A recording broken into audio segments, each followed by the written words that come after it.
So the semantic layer, and we actually had another guest on the podcast recently called Ben, and we talked a bit about semantic layers. So anyone who's listening can also listen to that episode to talk, a bit of the background around semantic layers and also what they mean today.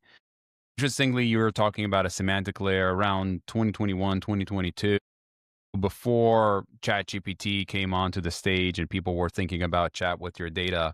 So the semantic layer back then in your mind was a lot around just organizing the data in around meaning, around specific metrics, around specific business concepts, and then making that accessible. Is that kind of what you mean? Yeah, so the semantic layer really started in the 90s, and it was made by this guy called Ralph Kimball, and it was actually a warehousing. So he wrote a book called The Data Warehouse Toolkit, Hmm. and that was in 1996.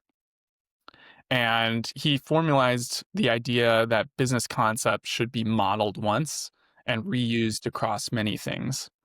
So he built, um, he created the Kimball methodology, which is basically um, like the star schema, the galaxy schema, and the snowflake schema. Hmm. Then in the 2000s, there was like tools like Cognos that comes out, and they're basically wrappers of the Kimball methodology and in metadata, and you'd be able to query that in translation engines. And then in 2010, around, that's when the rise of the cloud BI platforms and analytics became more self-service. So it was like Power BI, Looker, Tableau, so that's where the semantic layer was coupled to dashboards. And nowadays, in the 2020s, you have this concept of what we call a headless semantic layer. And a headless semantic layer is, instead of the traditional BI, which is like a linear path from the semantic layer to a business intelligence tool, a headless semantic is a semantic layer that's built outside of your business intelligence and outside sometimes of your warehouse in what we call a transformation layer. And basically it exposes an API, and it's called headless because that exposed API can connect to many things downstream.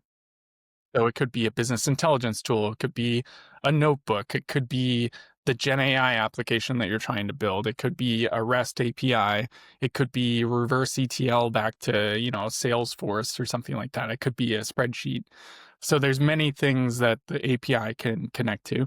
So we call that a headless semantic. So that's kind of like the timeline of business intelligence and semantic models.